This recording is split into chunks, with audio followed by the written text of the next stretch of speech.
Hello viewers, this is Anuradha Chaudhary, dietitian, fitness and wellness expert from Kolkata. Joining me is Dr. Sudhir Kumar, neurologist, Apollo Hospital, Hyderabad, and also a long distance runner. I am too a long distance runner. Welcome, doctor. Thank you, Radha. So I think today we are here, to discuss about long distance running. And as everyone knows that long distance running is one of the best ways and easiest ways once you are used to it to maintain your fitness and to achieve the fitness. And to discuss this important topic, we can't have, two better people than this who are used to long distance running for quite some time. And so to start off the discussion, let me ask Anuradha a few questions, and after which she'll ask me back some more questions. So to start off, what is the best time for running? According to me, running in the morning is the perfect way to start the day. If you run in the morning, you can give your body a healthy dose of oxygen. Your metabolism will be pushed to burn more calories. The higher oxygen content in the morning makes it easier to breathe, especially during summers. It is also easier to run when it's still cool compared to midday heat. But only one disadvantage is there. After whole night sleep, your joints may be stiff and muscles inflexible. So before running, we should do warm up. If you do not get time in the morning to run, you can run anytime suitable to you. Running is important.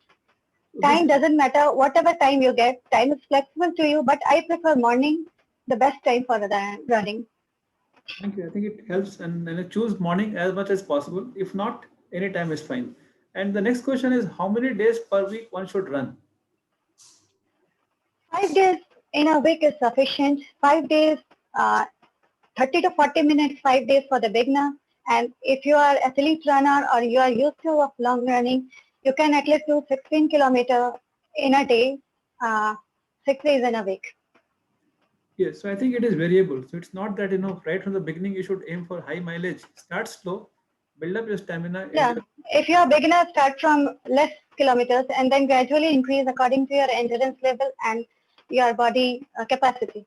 So that brings us to the next question. So how much distance one should aim for running per day on an average?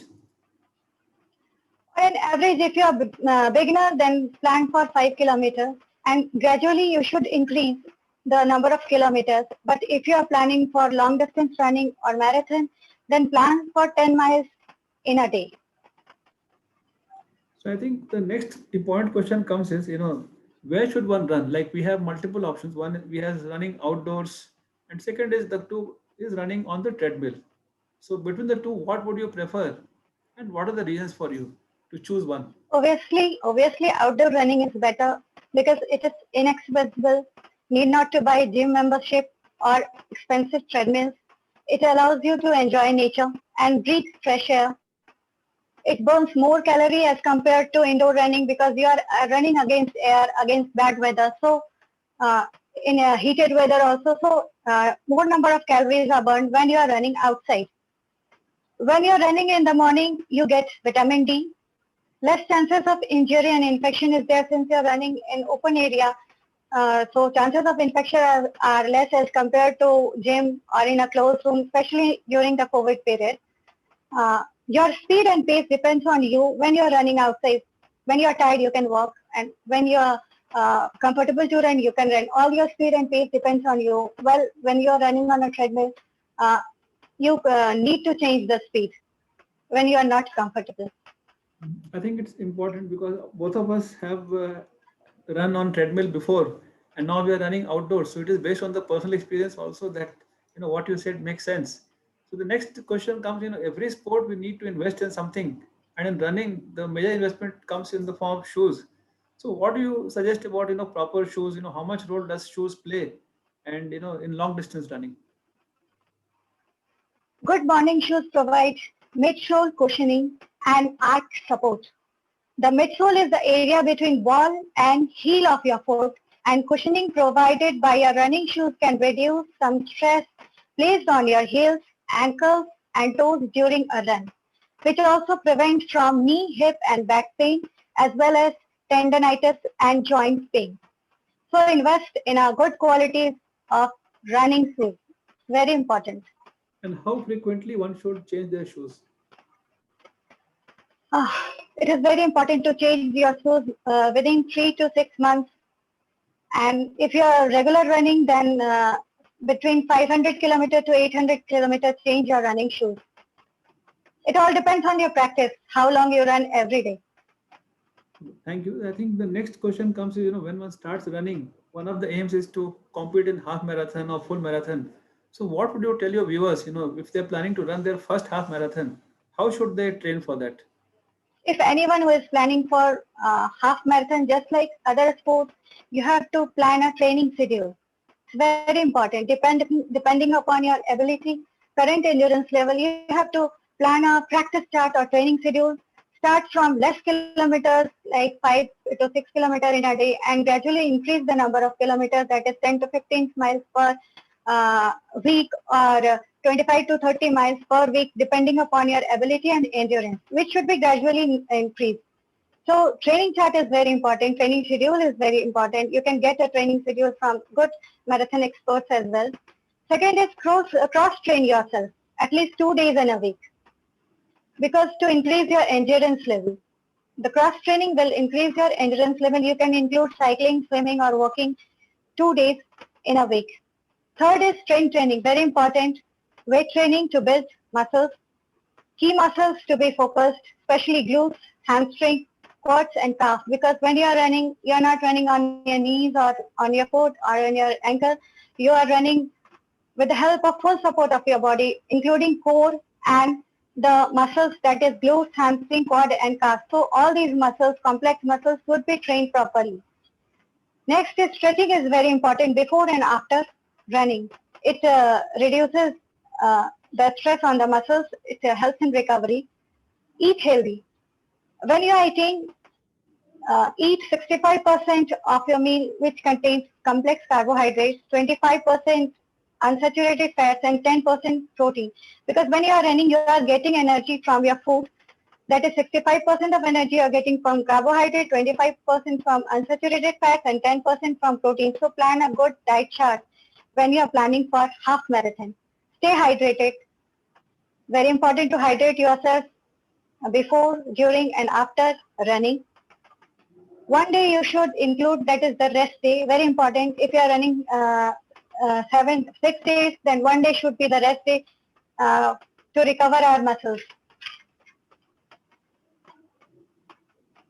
Yeah, so I think that was important, and that will ensure that any person planning for first half marathon will benefit from that. So can you talk about hydration during a long distance run? Staying properly hydrated is very important while running. It gives us energy, endurance, and decreased recovery time. Hydration includes pre-hydration 2 hours before run, during run, that is in every 10 to 15 minutes, and after run for recovery. When we sweat during the run, we lose electrolytes, minerals like sodium, potassium, calcium, and magnesium, and our performance can suffer. To reduce this loss, drink sports electrolyte or sports drink, which has low concentration of carbohydrates and good concentration of electrolytes. Recovery drink, that is post-run, choose beverages with protein, which help to rebound muscles quickly, especially drinks which has more content of whey protein is very important to recover muscles after run. Yeah, that is helpful. So, and now also food also is very important. So can you talk about the food the day prior to any long run? And also what about eating during the run? Yeah, one day before run or 2 or 3 days before run, one should eat light meals, which has low fat, high carb and protein and low fiber. So to prevent indigestion, fatigue and stomach discomfort while running. An inexperienced runner often make mistake of taking heavy meals a day before the race. So avoid heavy meal at least 2 or 3 days before a race. Some light meal should be taken 2 hours before the race, which includes high carb, low fiber, and low fat, like bowl of oatmeal, banana, bread omelette, bread and peanuts, smoothies, etc. And I think finally, after a long run, recovery is also important. So can you take us through the steps of recovery after a long run?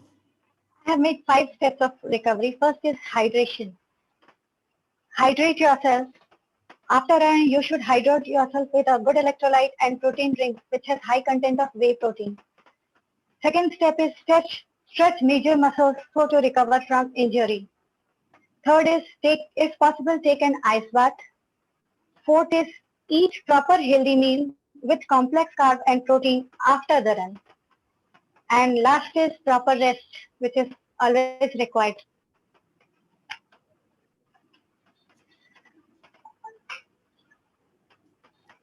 Now, uh, good question and answer session from your side.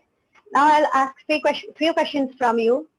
My question is how to prevent or minimize injuries due to long run.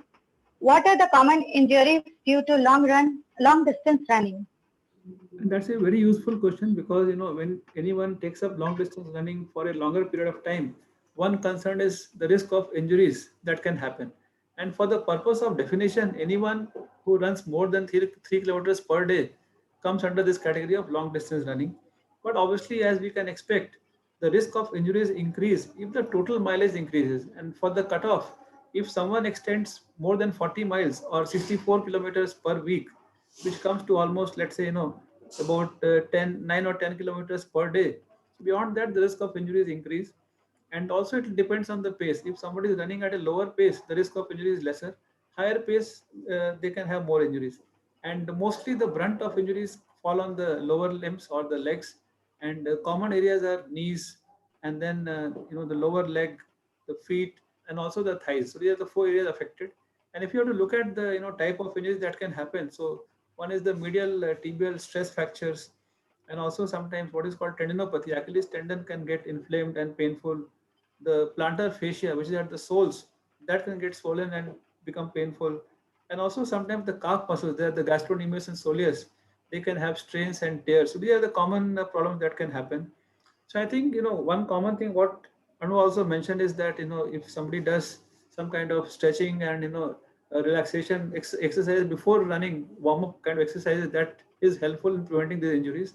And if you find that you have some problems in the knees, then use of knee braces, and sometimes custom insoles can be built on the shoes if you have some kind of congenital defects. So so those are the things that can be done to avoid injuries. Doctor, discuss the role of muscle strengthening exercise and muscle to focus for long distance runners.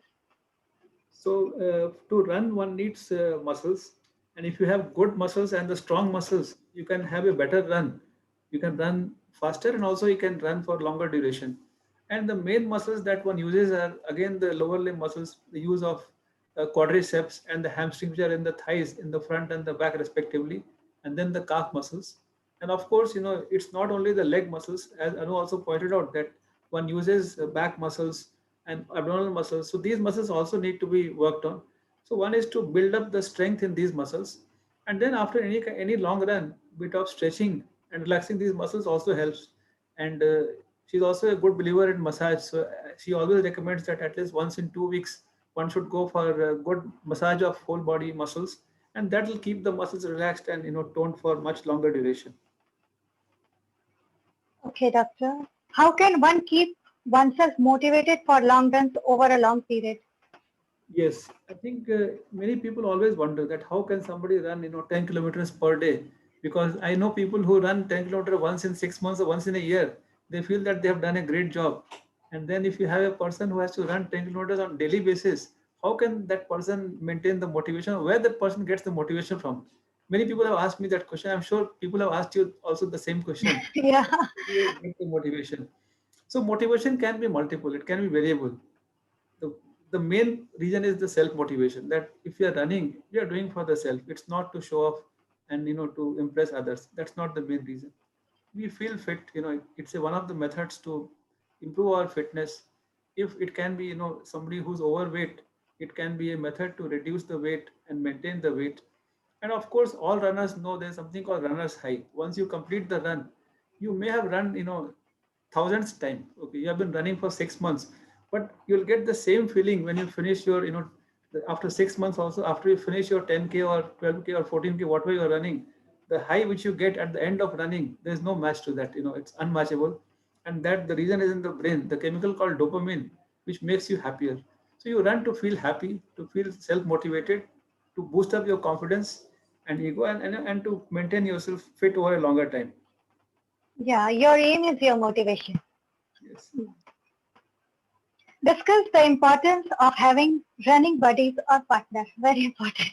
Yes, so I think we mentioned that you are the motivating yourself, but always it helps if you have a person or a running buddy who's your partner in this running, because it becomes more enjoyable. Doing things alone can be enjoyable, but if you have a partner or running buddy who understands your goal and motivation, then you can motivate each other. So there, it's some days you'll always find that some mild excuse may be there, that okay, I couldn't sleep properly last night, or the weather is little bit harsh, it's little getting hotter, or I have done 5 days of 12K, let me take a break today. So many small thoughts come, but if you know that your running buddy or running partner is waiting at the other end to run with you, so at least for their sake you want to run. And also when you are running together or running with a buddy or partner, you can track your progress, that how you have done, whether you improved over the last month, whether your pace has improved or not. And we have noted that if you keep running with a running buddy, you tend to get better over a period of time. So your pace will increase, your mileage will increase, and then you can support each other if there are injuries and minor issues are there. Then you could support each other, because the person may have faced this situation in their running career before, so that can be helpful to the other runner also. So I think there are lots of benefits. So I would recommend that running solo is good, but if you have a good understanding running buddy, go for it. Nothing like it. Running become enjoyable when you are having a partner. Definitely. What are the benefits of long distance running? I think there are multiple benefits. Personally, we have seen that one thing is that you can achieve your ideal body weight. There's nothing better than long distance running to achieve your ideal body weight. Yes, yes. We have tried dieting or many exercises, but this is one of the good methods to do that. And in long term, it prevents multiple major illnesses. Like runners have a much lesser risk of having heart attacks, dementia, paralytic strokes. So major illnesses, even cancer is less. Obesity, the biggest killer today. So runners, you will not find long distance runners who are obese. They're always lean, thin, and slim. So so multiple benefits are there, and also it improves the mood. So people who run on daily basis, regular basis, they never feel depressed. They're always happy. So even your mood is also much better with that. And of course, arthritis also is less. Are there risk of hazards for long distance running? See, there are no real hazards. If you follow the steps like what you entailed in the beginning, that one has to start low, build up the mileage gradually, and then so there are no major risks. But always there are minor concerns that if you do something for long period of time, you could have minor injuries. We all have faced. Any sports will entail injuries. Yeah, yeah. One should not feel bad or give up because of those injuries. Injuries are mild. I mentioned they can get better with proper rest or simple treatment. They get better over time, and that Injuries can be recovered. and they recover fast. Always there'll be some occasional deaths have been reported, but that's very rare. So one did not worry about that, and they are not directly due to running. So long distance running over long periods of time is safe. Yeah. Is arthritis of knees more common in long distance runners? Very confusing question because most of them have myths that we get arthritis if we run for long distance or if we regularly run. Agree with you. I think people feel that because we are running, we are putting repeated trauma on the knee, so the knee will get damaged over a period of time, and so arthritis will happen. But on the contrary, what the studies show is that runners have a 3 times lesser risk of getting arthritis of the knees as compared to non-runners. So if you want to prevent arthritis, if you want to protect your knees, run. Because what happens is with running, your weight is ideal. And we know that obesity is the biggest risk factor for knee pain and arthritis. Arthritis. Arthritis. That is not seen in runners. And of course, your muscles are strong. When somebody gets arthritis, what does your doctor say? They say you do your knee extension exercises. But when you're running, you're doing exercise on almost on daily basis. So runners have good quadriceps, good hamstrings, and they protect your knees also. So I think they are and then you're generally, your lifestyle is better. You have a healthier lifestyle once you are running. You take care of your diet also, and do Yeah. exercises. So overall, arthritis is less. So if you want to protect your knees, run. Yeah. What are the pros and cons of solo versus group running? I think again that comes down to motivation. So sometimes you may find it difficult to run solo because you may not be motivated. If you have a runners group, the group can motivate each other, and also and then if you want to hear about some running events, marathon events, in a group somebody will get the information, they can pass on the information, and so mainly for motivation, guiding about the diet and fitness, and so that way group running may be important, but it's not a must. If you have a group, if you want to join a group, fine, but solo also is fine if you have a running buddy, that can help. Running is important. Running is important, yes. Yeah. Not group or solo, yeah. Okay. Running during marathon events with medals and certificate versus regular running without any special event. What do you say about this? I think we talked about motivation. So running itself motivates us, but if there is something added, some incentive or bonus in the form of medals, and certificates, we all love it. Whether we are kids or adults or old people, we all love medals. When we receive medals Medal. and we display the medal, this is this marathon, this is this marathon, and it acts as a memoir. Like if you have won a medal, 1 year back in certain marathon race, so it's a very useful and nice memory to remember. Some medals are very precious to us, and so that way medals are important. Certificates also are important because all the time we keep looking back at certificates, and in terms of running, on the certificates our timing is displayed, so we can track our progress. That when we started running half marathon, I was taking 3 hours, then my time reduced to 2:45, and finally we Yeah, are very able to do important. 2 hours. So that timing is also important, and that timing on the certificates can also enable us to participate in very major events in the world like Boston Marathon, London Marathon. So that way, this medal certificates, they act as motivation for us. We hear about sudden deaths in marathon runners. What are the causes and how common it is? This deaths are rare and extremely rare. Why I would say is that in big studies, what they found is that this happens in 1 out of 50,000 runners. You can imagine that. So in out of 2 lakhs, 4 people had this, and they are not directly due to running. So they analyzed the causes of deaths, and what they found is that these people had pre-existing heart diseases which were not diagnosed. So if somebody has a heart disease and the person runs long distance, they can have problem. And in the studies, they found that two common causes were there. One is called as coronary artery disease, so where the blood flow to the heart muscles is reduced. So and this typically happens when they cross 20K. So in the half marathon, these events are not common, but full marathon with a person with heart disease can have heart attacks. And second thing, in youngsters, sometimes they can have cardiac arrhythmias where the heart rhythm can become abnormal and suddenly they drop in the fall and they can die. So what is important is that if you have history of say chest pain on exertion, on walking, or some kind of palpitations, your heartbeat is fast, don't ignore, consult a doctor, get the ECG done, and then plan for the long run. Also, if you're not well, if you're feeling unwell, it's not that you have to do long distance run that day. Give your body some time to recover. If you're running a fever, if you had some kind of surgery a few days back, or generally you're not feeling well, so basically you should feel physically fit, mentally fit before you start the long distance running. So in summary, it's cardiac deaths, sudden deaths are very rare, and don't worry about them. Do you recommend any health checkup for long distance runners? So usually health checkups are not required, but yes, if you are taking it as a passion and you want to continue for several years or for the entire life, we want few things to be checked. In that, hemoglobin should be normal, because if your hemoglobin is less, you'll get restless and tired much faster. And then check your sugar, blood pressure, and cholesterol. And if you have any heart symptoms, get your ECG also done. So barring that, checkups are not required. So I think with this, we come to the end of our discussion, and I'm sure you would have gathered a lot of information from us. You may have queries and comments. Please feel free to put on your queries or comments. We'd be happy to answer them. And now I hand over to Anuradha to wind up this session. Thank you, viewers, for watching us and listening us patiently.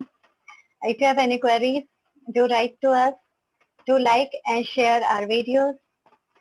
And thank you, doctor, for giving us coming and sharing information to us.